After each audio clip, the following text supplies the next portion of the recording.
And now I'm glad to introduce you to my today's guest, American political scientist, Mr. Jeyson Smart. Please welcome.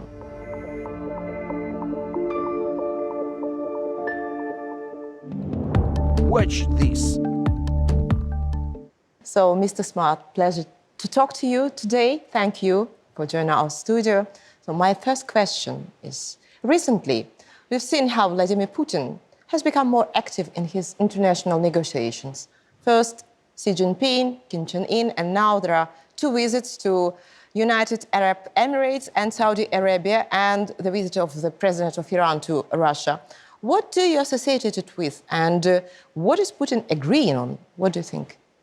So Putin is a very difficult situation. Through his actions, he has completely isolated his country. He's become a rogue nation. He's become a pariah state, really, and he's limited with the number of countries he can work with. His major partners are all countries who are equally sanctioned like his own country. The countries that are his more prestigious friends, let's call them, such as the ones he is visiting now in the Middle East, are very few and far between. Most of his allies are countries like Iran. And the reason they're all allied together is they have something in common. When you're a country such as Iran or such as Russia, you have very few other places you can do business. They can't use the normal banking system. They can't do normal trade. They can't regularly work together as other countries would. So they're forced to find other countries who are outside the standards, outside of the rules that the world uses. Hence why North Korea has become a good friend recently of Russia as well. So what Putin is hoping for is to have some sort of a break. What sort of alliances can he make that allow him to continue operating, or I should say his country to continue operating, despite the fact that Russia is under the largest set of sanctions in the history of the world? It's going to be very hard for him to do it, and I don't think he will succeed, but he is trying to just establish greater contacts in other countries now. You just mentioned the issue of sanctions, and as we're talking about Iran, for example, as far as I can remember, this country has been under the American sanctions, more than 10 years or maybe about 20 years, and still ready to produce weapons and still feel, okay, not very good, but not bad. And I'm not talking about Russian budget. We will discuss it further. But how could you explain that the countries who has been under the sanctions for long periods are still doing not very bad? So Iran's actually been under sanctions since about 1980, 1979. And it's about then that it was exactly then when we ended our diplomatic relations with Iran. So since that period of time, Iran has continued, though, you're right, to prosper in different things, including the production of weaponry. As you know, here in Kiev, that includes things like drones. So how have they been able to do that? Well, once again, they do work closely with a number of other countries that do not care about international sanctions. They work with criminal actors. They work with terrorist organizations. And as we've seen in the recent news, what is going on with Hamas, what's going on with Hezbollah, all these things tie together. Once again, sanctioned organizations, whether it is a country or if it's an entity, such as a terrorist organization, or if it's a criminal entity, such as a drug cartel, they all have something in common. They can't do normal business. They are forced to go out and find other partners who they can ally with, who also don't care about the sanctions, that are not interested in following the international rules and norms. They are looking for people or countries that are able to go around that. And so that's what they have in common. And today what we see in Iran, we see that they are trying to warm their relations with Russia, which are already quite warm. There are things that Russia has that Iran would like, and there's things that Iran has that Russia would like. But they have a lot of areas where they can still work together. So though they are two countries, and you would say, well, the population's not going to be huge of them combined compared to the rest of the world. Well, considering how diverse those two countries are, they really can provide a lot of trade-offs to each other. I wanted to talk a little bit about a G20 summit, which was recently. Why was Putin given the floor at this summit? What do you think? So whenever there's a summit, in general, why is somebody invited? There was with the OSCE, there was a similar situation. It was the 20th meeting. So at the summit that there was for the OSCE recently, where Lavrov spoke, for instance, there was a lot of criticism. And a lot of people said, but why is that? How is he allowed to do this? He has sanctioned a number of countries. Why would this be allowed? And the answer is actually quite simple. It's probably in this specific case, I'm not quite sure, but I would be almost certain it's because the rules say that every country is allowed to give an opening speech, and they choose the representative that gives that speech. So that can change from time to time, depends on the organization and what their ground rules are. But in general, it's something that's just allowed for every country, and it's written into the rules that everybody agreed to when they joined the organization. So Putin, during this summit, Putin shamefully recognized the military actions as a tragedy. He said, he named it tragedy. At the same time, he noted his readiness to stop this tragedy and proceed to negotiations, from which Russia seems to have never given up, unlike Ukraine. So, and what does he see at the negotiating table to end the war? Well, Who will be ready to talk with him? Well, I think the reality is that Vladimir Putin obviously cannot be trusted. He is somebody who is a war criminal, a wanted war criminal, as we speak, and he is a dangerous person. He has broken absolutely every promise he's ever made, both to his own domestic audience in Russia as well as externally. And so there's absolutely no way that Putin should be trusted to negotiate with Ukraine. I hold the same view as I think most Ukrainians. If there were to be a negotiation, hypothetically, I have no doubt that Putin would just use that period of time to rebuild his military, to gain more strength, before then again attacking Ukraine in the future. Russia cannot be trusted with Putin in charge. So I think that what he looked for in negotiations is simply to buy time. They would come with excuses, they would offer something, but it's all just a pretext. The reality remains the same. Vladimir Putin is a threat to global security and to global order, and he should in no way be trusted with anything. What do you know about the attempt by Germany and the USA to push Ukraine to sign sort of peace deal with Putin? And is it possible, this? And what are the consequences of this scenario? Because some of your colleagues said that, no, it's only rumors, no evidence at all. But someone said that, yes, of course, this is true. This is, it's everything you can watch right now. So I would doubt that there's going to be a push on Ukraine to go negotiate a peace. I think it would be very hard to do that.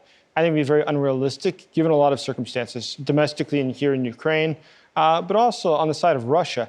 I don't think they would want to seek a peace deal right now. I mean, they still have enough soldiers, enough weapons that they don't need it yet. They will need it at some point in order to rebuild their military, in order to prepare further.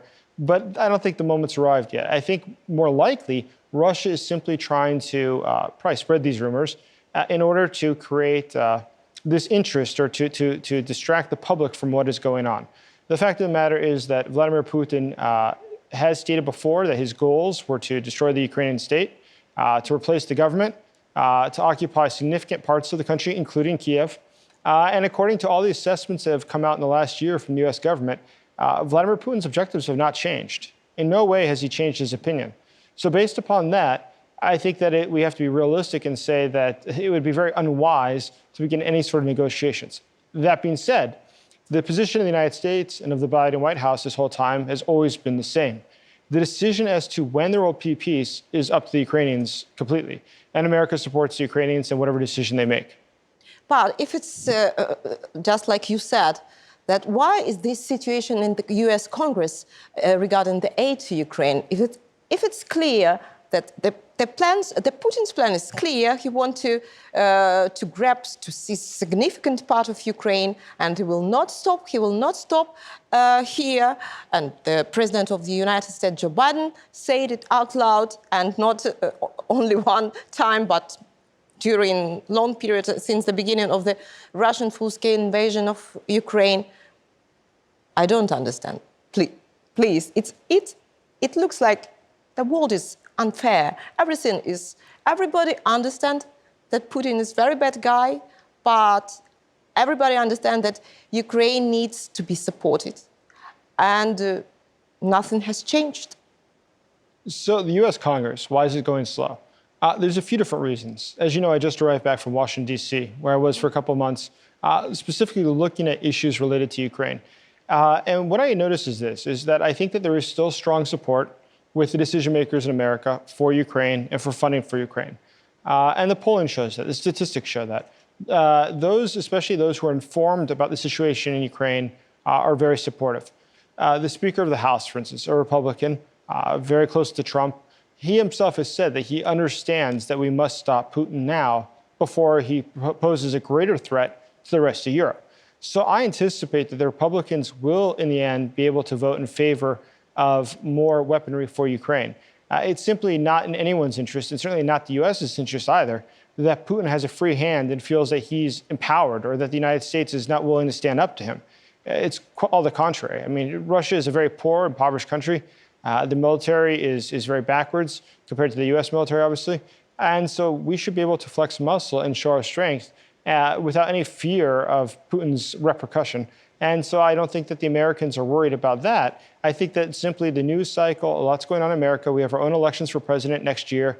And I think there's a lot more focus on that. So maybe Ukraine's less in the news, not because there's a fear of Putin or because people don't support Ukraine, but simply because there's other things that are in the news right now that are a greater priority for most Americans that they feel every single day. In more detail, yes, of course. So, and there is another question, which is, I think it's it looks like, it's unfair regarding Ukraine. Do you have an answer to the question why Ukraine actually does not have the right to strike Russia with long-range weapons? Why does USA constantly restrict Ukraine? Is this fair? Well, I think that's normal. I mean, usually the United States is not trying to... This is the first time in the country when the country who has to defend, but can't strike to the other country who our enemy. Sorry. I understand you perfectly well. So I think that in this case, though, we have to look at something. The United States is obviously not trying to involve itself directly in the conflict. And that's why since the very beginning, Joe Biden has said the United States will not have boots on the ground, that is to say soldiers, participating in the war here in Ukraine. At the same time, the United States is willing to arm Ukrainians who are willing to fight for their freedom so that they can best defend themselves. But to strike within Russia would be a provocation. The Russian government would undoubtedly view that as being assistance to try to topple their government. And that could be something that would destabilize U.S.-Russia relations, which are already very bad. But the potential of it becoming a hot conflict is real. It can't be totally ignored. And keep in mind, it's more complicated than just what happens with Ukraine. Russia has a great deal of influence in other countries that are also important to the U.S., such as in Latin America, in Africa, and other regions. And I think that the United States is trying to avoid Russia destabilizing those countries in response to Ukraine having used weapons from America against Russia.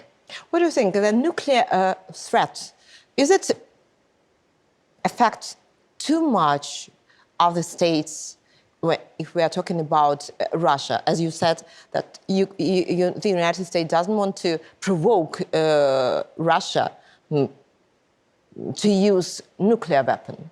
Is this nuclear threat really big so far? I mean, it is a real threat. We can't dismiss it as being completely unreasonable. It could definitely happen. I think it's improbable, but it's not impossible. It could definitely happen. And I think that most people do feel that Russia, given the fact that it's a very broken society, it is run sort of like a mafia more than like a country. It's become sort of unpredictable at different points, unlike other countries. So I do not fear it, and I don't think anyone should fear it. I absolutely don't think Ukraine, when it's deciding to, for instance, do drone strikes within Russia or in port cities of Russia, I don't think they should be afraid of that whatsoever. The fact is that Putin will not use nuclear weapons for that. I think that Putin would only use nuclear weapons in a situation where he felt there was an existential threat for Russia's existence, such as an attack on Moscow. I don't see that, though, in anything that Ukraine's doing. But I think that this is a fact and this is a fair that Russian people has to feel that the war not only somewhere overseas, but this is the war between Russia and Ukraine. And this is Russia who started this war. And that's why the people in Russia have to feel it. And that's why I put this question about a lack of right for Ukraine to use this weapon to strike to Russia. I have no problem. I mean, I would absolutely support more strikes on Russia. I think that Ukraine should be striking Moscow as often as they have the chance. It'd be great if more cities in Russia were hit daily. Actually, I would think that would be one of the best things Ukraine can do for its national security is to attack more Russian military installations, energy installations, and other things that are necessary for the national infrastructure. Because the fact is, Russia does have to feel the pain. Russia does have to realize that this is not a faraway war. This is not something that's happening in the distant lands, but this is something in their neighboring country. And there's real repercussions for them. It's not just sanctions. It's not just that it's more expensive to buy things. No, they have to realize that there's now a direct threat to them. And I think that at some point that could destabilize the Putin regime. Once again, my great hope is actually, in fact, that something like regular drone strikes on facilities in Russia, for instance, the attacks on Moscow when they were happening at Moscow City, that was something that we saw shocked a lot of people there. There's a lot of the upper class. There's a lot of people involved in investments. There's a lot of people involved no, it's not enough. Insurance. Yeah, it's better than nothing. Yeah, it's better than... We just need to do more and more, though. And it has to be constant. Because once you have the people living in the most elite part of the country living in fear or trying to leave the country, you can start to affect things. But it has to be routine all the time. Once or twice isn't going to be enough to change what they think or how they feel. You have to make them fear. Yeah. Talking about the intention of Putin to sit at the table and talk about some peace. Okay, so really, there is an opinion that Putin will not go to any peace deal before the election in the United States because he will wait for Mr. Trump will win the next election. What do you think of it?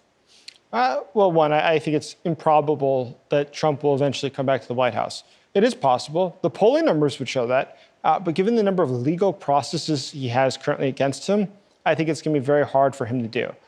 But it is quite possible. I mean, it could certainly happen. But it is more unlikely than it is likely. That being said, I think that, yes, most everybody has heard the same rumors, that Donald Trump would probably be the one that Putin would want to win the next elections, because Trump is capable of sort of just overturning the norms and doing whatever he thinks is going to suit his immediate interest the best. In addition to the fact that he does seem to have a strong personal interest, or infatuation even, with Vladimir Putin. So I think that he would have a desire to wrap up this war as quickly as possible, and it would probably be very unfavorable to Ukraine's interest. What do you think? Who can be the moderator between Russia and Ukraine if, for example, let's fantasize, and if the negotiation peace deal between Russia and Ukraine tomorrow, who could be the moderator? Which country, which state? Ultimately, if there's going to be some sort of talks between Russia and Ukraine, it would be a country probably more along the lines of Turkey or China. It would certainly not be a European country or the United States, which Putin views so negatively. It'd have to be a country that he at least respects. That would be one of the greatest determinants, and a country that's viewed to be an honest broker in this. So there's very few options. But Turkey is a country. Erdogan is somebody who, as we know, Putin does admire quite a bit. That's quite clear. It's one of his favorite world leaders from his style, the way he behaves, and everything else. And in the case of China, let's be honest, is also the most important partner of Russia. It is the older brother now in this relationship between the two of them. What about the United States? Absolutely not. I think Putin would absolutely never accept an offer from the United States. Okay. Okay, let's fantasize a bit.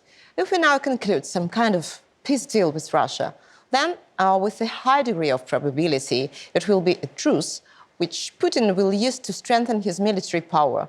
Is it clear enough for the world? I don't think everybody recognizes how Russia operates.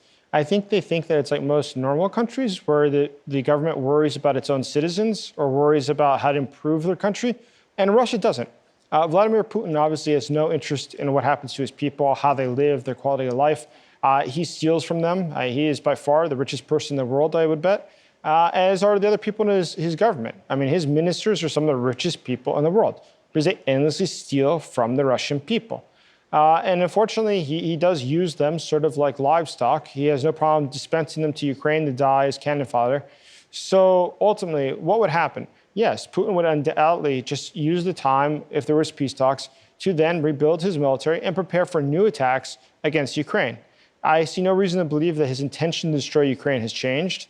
I have no reason to believe that his military is not ready to continue attacking Ukraine. So if there's peace talks, I think they would just go back to what they were 3 years ago, preparing for this current war, and start preparing, start rebuilding, and to just get ready for the day where a new invasion would begin.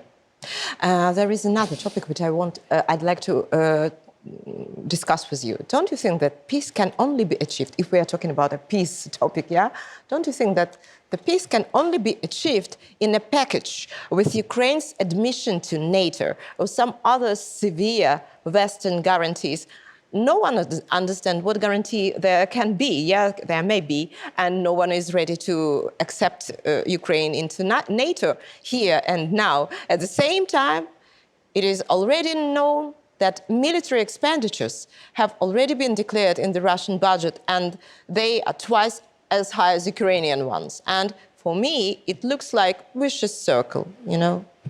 Well, Russia is about to invest about 30% of their budget into the military. It's more than it was during the Soviet Union.